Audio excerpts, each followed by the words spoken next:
नमस्कार। आज की वीडियो में हम जानने वाले हैं कि आपके घर में bedroom, toilet, kitchen, living room, drawing room, study room किस दिशा में होना चाहिए। अगर आप कोई नए घर बनाने का प्लान कर रहे हैं या नया घर खोज रहे हैं तो आप आज की वीडियो को पूरा देखकर इतना समझ जाएंगे कि आप किस डायरेक्शन में बेडरूम बना सकते हैं, किस डायरेक्शन में टॉयलेट बना सकते हैं, किस डायरेक्शन में आपका किचन होना चाहिए, बच्चों का स्टडी रूम किस डायरेक्शन में होना चाहिए, किस डायरेक्शन में आपका लिविंग रूम होना चाहिए। तो चलिए सबसे पहले ये समझ लेते हैं कि आप अपने घर में किस तरह से अपने घर में डायरेक्शनों को पहचान सकते हैं। सबसे पहले आप अपने घर के सेंटर में, जिसे हम ब्रह्म स्थान भी कहते हैं, आपके घर की सारी ऊर्जाएं यही इसी स्थान पर एकत्रित होती हैं। यहीं से हर डायरेक्शन को आपके घर में ऊर्जाएं प्राप्त होती हैं। सबसे पहले आप अपने घर के सेंटर में यानी कि ब्रह्म स्थान में खड़े होकर अपने मोबाइल फोन में कंपास का इस्तेमाल करते हुए हर एक दिशा को देख सकते हैं। आगे अगर हम बात करें सबसे पहले टॉयलेट के बारे में, आपके घर में दो डायरेक्शन ऐसी होती है जहां आप टॉयलेट बना सकते हैं। सबसे पहली डायरेक्शन आपके घर में होती है साउथ साउथ वेस्ट, जिसे हम कहते हैं दक्षिण दक्षिण पश्चिम डायरेक्शन। दूसरी डायरेक्शन टॉयलेट बनाने के लिए सबसे अच्छी मानी जाती है वेस्ट नॉर्थ वेस्ट, जिसे हम कहते हैं पश्चिम उत्तर पश्चिम डायरेक्शन। इन दिशाओं में आपके घर में टॉयलेट हो सकता है। अगर आप अपने घर के सेंटर में खड़े हो जाएं तो आप अपने घर में साउथ यानी कि दक्षिण दिशा और साउथ वेस्ट यानी कि दक्षिण पश्चिम दिशा के बीच में आपको साउथ साउथ वेस्ट दिशा मिल जाएगी। इसे डिस्पोजेबल की दिशा भी कहा जाता है। अगर आप अपने घर के सेंटर से वेस्ट डायरेक्शन को देखते हैं तो वेस्ट यानी कि पश्चिम और नॉर्थ वेस्ट यानी कि उत्तर पश्चिम डायरेक्शन के बीच में एक डायरेक्शन होती है वेस्ट नॉर्थ वेस्ट यानी कि पश्चिम उत्तर पश्चिम दिशा। इसे कोप भवन की दिशा भी कहा गया है। अगर किसी को बहुत ज्यादा डिप्रेशन या एंजाइटी होती है तो रिकमेंडेशन ये दी जाती है कि आप अपने घर का 10 से 15 मिनट अगर इस डायरेक्शन में बिताते हैं तो इस बीमारी में आपको लाभ मिलता है। तो आपके घर में टॉयलेट को लेकर दो डायरेक्शन हो सकती हैं, साउथ साउथ वेस्ट और वेस्ट नॉर्थ वेस्ट। आपके घर में एक डायरेक्शन होती है नॉर्थ ईस्ट, जिसे हम ईशान कोण भी कहते हैं। वास्तुशास्त्र में नॉर्थ ईस्ट में बने टॉयलेट का कोई भी उपाय नहीं होता। आपको यहां टॉयलेट बनाना अवॉइड करना चाहिए। अगर आपका टॉयलेट इस दिशा में आ जाए तो आपके घर परिवार में किसी ना किसी को गंभीर बीमारियां लग जाती है। यह बीमारियां कैंसर तक हो सकती हैं। कई लाइलाज बीमारियां यहां टॉयलेट या किचन आ जाने से आपके घर के मेंबर्स में आ सकती हैं।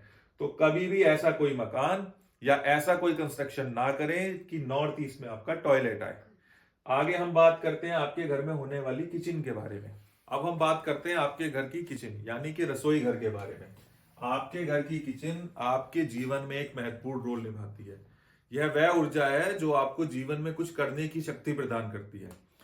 वास्तुशास्त्र के अनुसार किचन आपके घर के सेंटर में खड़े होकर अगर आप देखेंगे तो साउथ ईस्ट यानी कि दक्षिण पूर्व, इसे अग्नि कोण भी कहा जाता है, इस डायरेक्शन में आपके घर की किचन या यूं कहें कि गैस स्टोव एग्जैक्ट आपका साउथ ईस्ट डायरेक्शन में आना चाहिए। अगर आप अपने घर के सेंटर में खड़े होकर देखते हैं तो ये डायरेक्शन आपके घर में ईस्ट साउथ ईस्ट और साउथ साउथ ईस्ट यानी कि पूर्व दक्षिण पूर्व और दक्षिण दक्षिण पूर्व दिशा के बीच में आपका ये डायरेक्शन मिलता है। इसे अग्नि कोण भी कहते हैं। ये डायरेक्शन आपके घर में अग्नि तत्व को प्रेजेंट कर सकती है। इसके अलावा आपकी किचन साउथ साउथ ईस्ट या साउथ डायरेक्शन में भी हो सकती है। अगर इन डायरेक्शन के अलावा किसी भी दिशा में आपकी किचन आती है तो यह आपके लिए अलग अलग समस्याएं आपके जीवन में लेकर आ सकती है। तो हमें कोशिश करनी चाहिए कि हमारी किचन साउथ ईस्ट डायरेक्शन में होनी चाहिए। कुछ बैलेंस लेवल पे किसी किसी केस में किचन ईस्ट डायरेक्शन में भी आ सकती है, लेकिन भूल कर भी ये ना करें कि आपकी किचन नॉर्थ ईस्ट डायरेक्शन में आए। नॉर्थ ईस्ट डायरेक्शन में बनी हुई टॉयलेट और किचन का वास्तु में कोई उपाय नहीं होता। इसे यहां से हटाना ही इसका एकमात्र उपाय है। आगे हम बात करते हैं आपके घर के पूजा रूम के बारे में। पूजा रूम आपके घर की एक ऐसी एनर्जी होती है जो निरंतर आपको सफलता की ओर बढ़ने के लिए आप जो भी प्रयास करते हैं उसमें सबसे ज्यादा मदद करती है, क्योंकि ये एक ऐसी एनर्जी है जो आपको सीधा परमपिता परमात्मा से साथ कनेक्ट करने की एक राह दिखाती है। पूजा रूम वास्तु के अनुसार आपके घर के नॉर्थ ईस्ट, जिसे ईशान कोण भी बोला जाता है, इस डायरेक्शन में हो सकता है या वेस्ट डायरेक्शन में हो सकता है। अगर आप अपना कोई मंदिर बना रहे हैं जहां आप मूर्तियां या तस्वीरें या अपने भगवान को पूजा करते हैं, तो आप वो नॉर्थ ईस्ट डायरेक्शन में बना सकते हैं। लेकिन अगर आपके घर में कोई बड़ा पूजा पाठ और हवन हो रहा है या कोई कथा भागवत हो रही है, तो कोशिश कीजिए, अगर आपके घर में जगह है तो आप वो वेस्ट डायरेक्शन यानी कि पश्चिम डायरेक्शन में करें। अगर आप अपने घर के सेंटर में खड़े होकर देखेंगे तो आपको अपने घर का ईशान कोण नॉर्थ नॉर्थ ईस्ट यानी कि उत्तर उत्तर पूर्व और ईस्ट नॉर्थ ईस्ट यानी कि पूर्व उत्तर पूर्व दिशा के जस्ट बीच में मिलता है। यह वो एनर्जी है जहां आपके जितने भी देवी देवता हैं वो सब इस एनर्जी से रिलेट करते हैं। इस दिशा में अगर आपका मंदिर है तो आप इस मंदिर में कॉपर यानी कि तांबे की मूर्तियों और तांबे के बर्तन के इस्तेमाल से बचें। मंदिर में लाल रंग का इस्तेमाल ना करें। दूसरा, अगर आप अपने घर के सेंटर में खड़े होकर देखेंगे तो वेस्ट यानी कि एग्जैक्ट पश्चिम डायरेक्शन में आपका मंदिर हो सकता है। यहां रखा हुआ मंदिर आपको आपके काम से और खुद से जोड़ पाता है। यह मैनिफेस्टेशन के लिए सबसे अच्छी दिशा होती है। इस दिशा से इंसान को ग्रोथ भी मिलती है। आगे हम बात करते हैं आपके घर के बेडरूम्स। आपके घर में किस किस डायरेक्शन में बेडरूम्स हो सकते हैं। बेडरूम्स आप अपने घर के अलग अलग डायरेक्शन में बनाते हैं। मैं 3 डायरेक्शन आपको ऐसी बता देता हूं जिसमें बेडरूम आपका होना नेगेटिव माना जाता है। इन 3 डायरेक्शन को एटलीस्ट आप बेडरूम बनाने के लिए अवॉइड करें। सबसे पहले डायरेक्शन है हमारी साउथ साउथ वेस्ट। दूसरी डायरेक्शन है हमारी वेस्ट नॉर्थ वेस्ट। तीसरी डायरेक्शन है हमारी east north east, sorry east south east. ये 3 डायरेक्शन नेगेटिव डायरेक्शन होती है। इन 3 डायरेक्शन में बेडरूम नहीं बनाना चाहिए। इसके अलावा अगर हम बात करें तो हेड ऑफ द फैमिली, अगर आप अपने घर के हेड ऑफ द फैमिली है, अर्निंग मेंबर है, तो आपका बेडरूम साउथ यानी कि दक्षिण और साउथ वेस्ट यानी कि दक्षिण पश्चिम दिशा में बनाना अच्छा होता है। आपके घर में बेडरूम अगर किसी और दिशा में भी बना है तो ध्यान दीजिए कि आपके घर के सेंटर में खड़े होकर जो भी दक्षिण दिशा होती है, एटलीस्ट आपके घर आपके बेड का सिराना उसी दिशा में होना चाहिए। यानी कि आप अगर हेड ऑफ द फैमिली है तो आपको हमेशा अपने घर के दक्षिण दिशा में सिर रखकर सोना चाहिए। अगर दक्षिण दिशा में या दक्षिण पश्चिम दिशा में आपका बेडरूम बनाया जाता है तो ये बहुत अच्छा होता है। इसके अलावा अगर आपके बच्चे हैं जो स्टडी कर रहे हैं तो आप उनका स्टडी रूम या उनका सोने का बेडरूम आप वेस्ट साउथ वेस्ट दिशा में बना सकते हैं। इसे मां सरस्वती की दिशा भी कहा गया है। यह दिशा अगर आप अपने घर के सेंटर में खड़े होंगे तो वेस्ट यानी कि पश्चिम और साउथ वेस्ट यानी कि दक्षिण पश्चिम दिशा के बीच में मिलती है।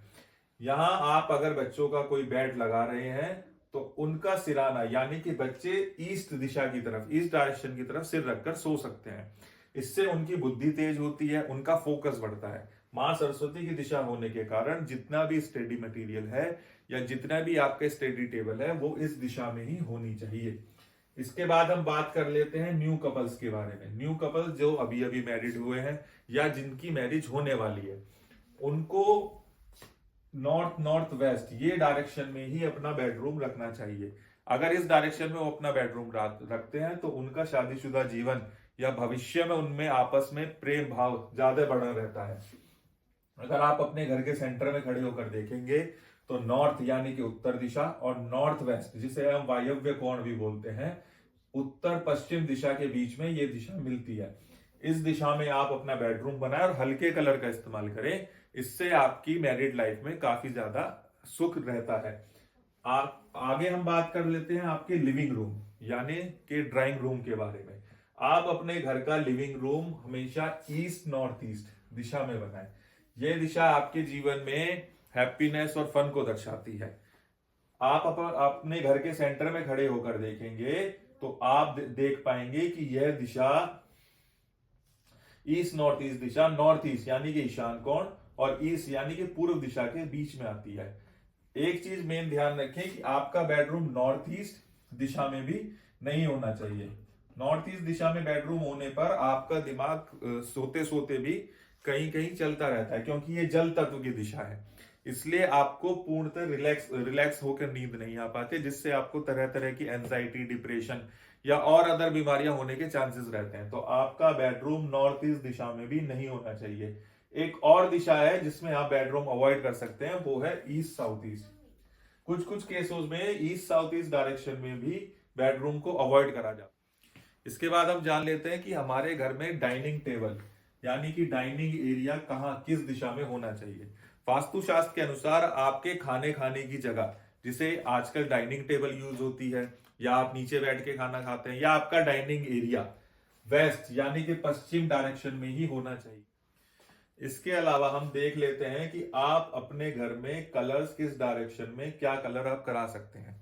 अक्सर लोग अपने पूरे घर में तरह तरह के रंगों से कलर करा देते हैं, जिससे उनको काफी समस्याओं का सामना करना पड़ता है। मोस्ट प्रिफरेबली आपको अपने पूरे घर में ऑफ वाइट कलर ही कराना चाहिए। ऑफ वाइट कलर आपके घर की बैलेंस, आपके घर की एनर्जी को बैलेंस करता है। फिर भी अगर आप कुछ कलर्स अपनी कंट्रास्ट में अपनी दीवारों पे, अपनी फ्लोर पे या अपनी रूफ पे कराना चाहते हैं, तो आप दिशा में कलरों का जरूर ध्यान रखें। सब आप देखें कि अगर आपके जो आप कलर कराना चाहते हैं वो direction north north east, north north east और नॉर्थ ईस्ट आ रही है, तो इन चारों दिशाओं में आप ब्लू कलर ही यूज करें। इसके अलावा अगर आपकी direction east north east, east east south east आ रही है, तो इन डायरेक्शन में आप ग्रीन कलर का इस्तेमाल कर सकते हैं। अगर आपकी direction south east, south south east और साउथ आ रही है, तो यहां आप रेड कलर का इस्तेमाल करें। अगर आपकी डायरेक्शन साउथ साउथ वेस्ट या साउथ वेस्ट आ रही है, तो यहां आप येलो कलर का ही इस्तेमाल करें। अगर आपकी direction south south west, west south west, west north west या नॉर्थ वेस्ट आ रही है, तो यहां आप व्हाइट या ग्रे कलर का इस्तेमाल कर सकते हैं। इसके अलावा ध्यान रखें कि घर में कहीं भी डार्क कलर का इस्तेमाल ना करें, हमेशा लाइट कलर का इस्तेमाल करें। फॉर एग्जाम्पल, अगर आप साउथ ईस्ट या साउथ ईस्ट में कोई कलर करना चाहते हैं और इस डायरेक्शन का जो कलर है वो रेड है, तो आप रेड को अवॉइड करके इसका लाइट यानी कि पिंक कलर भी कर सकते हैं। हमेशा घर में कहीं भी कोई भी डार्क कलर यूज नहीं करना चाहिए, लाइट कलरों का इस्तेमाल घर में इस्तेमाल करना अच्छा रहता है। इसके अलावा हम बात कर ले कि अगर आप कोई इंटीरियर का काम अपने घर में करा रहे हैं, तो आप कौन कौन सी शेप्स को किस किस डायरेक्शन में यूज कर सकते हैं, किस किस डायरेक्शन में किस किस शेप से आप वॉल पे या रूफ पे या टाइल्स पे कौन कौन सी डायरेक्शन से आप अपने इंटीरियर कवर करा सकते हैं। सबसे पहले हम बात करते हैं कि अगर आपकी direction north north west, north north east या नॉर्थ ईस्ट आ रही है, तो इस डायरेक्शन की जो शेप होती है वो वेवी होती है। जल तत्व के कारण इसकी जो शेप मानी गई है वो वेवी मानी गई है, तो आप वेवी शेप का यूज इन चारों डायरेक्शन में कर सकते हैं। अगर डायरेक्शन आपकी ईस्ट नॉर्थ ईस्ट, ईस्ट और ईस्ट साउथ ईस्ट आ रही है, तो यहां आप रेक्टेंगल शेप का यूज कर सकते हैं। अगर आपकी direction south east, south east और साउथ आ रही है, तो यहां आप ट्राइंगल शेप का यूज कर सकते हैं। अगर आपकी शेप साउथ वेस्ट या साउथ वेस्ट आ रही है, तो यहां आपको स्क्वायर शेप का ही इस्तेमाल करना चाहिए। इसके अलावा अगर आपकी शेप, आपकी direction west south west, west north west या नॉर्थ वेस्ट आ रही है, तो यहां आप सर्कल शेप का ही इस्तेमाल करें। इन छोटी छोटी चीजों का ध्यान देते हुए आप अगर अपना घर डेवलप करते हैं या अपना मकान बनाते हैं, तो आप अपने जीवन में आने वाली अप्रोक्सीमेटली 90% समस्याओं से बच सकते हैं तथा अपना जीवन और भी सुंदर बना सकते हैं। आगे आने वाली वीडियोस में हम जानेंगे कि अगर आपका बेडरूम या आपका टॉयलेट या आपका किचन या आपका पूजा रूम किसी अलग डायरेक्शन में या किसी गलत डायरेक्शन में बन गया है, तो कुछ आसान और सिंपल रेमेडीज कर करके हम उन चीजों को कैसे सॉल्व कर सकते हैं, कैसे आपसे जीवन से वास्तु दोष को हटा सकते हैं तथा आपको अच्छे फल प्रदान कर सकते हैं। धन्यवाद।